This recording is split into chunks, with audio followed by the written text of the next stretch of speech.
Hindi ko alam kung paano ko nga ba sisimulan ang tula kong ito. Dahil sa totoo lang kaibigan ay sukong-suko na ako. Yung tipong binigay ko naman ang lahat ng aking makakaya. Makapasa lang ng mga takdang aralin at proyekto.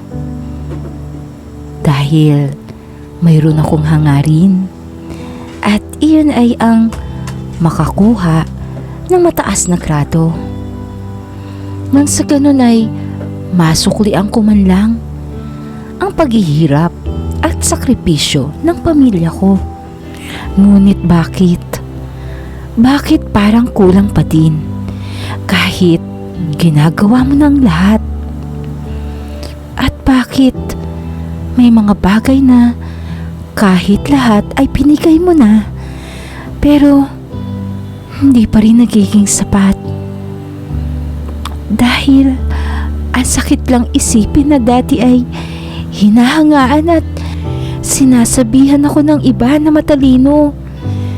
Ngunit ngayon ay hinuhusgahan na lang ako at sinasabihan na bobo. Hindi ko naman sila masisisi kasi maging ako ay gano'n na din ang tingin ko sa aking sarili.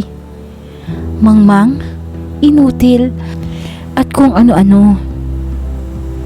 Ewan ko ba, pero sobrang galit at disappointment ako sa sarili ko.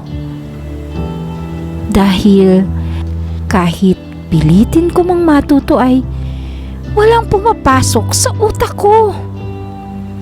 Kaya minsan ay hindi ko maiwasang maiyak sa tuwing mabababa ang nakukuha kong score sa aking mga quizzes, recitation at assignment.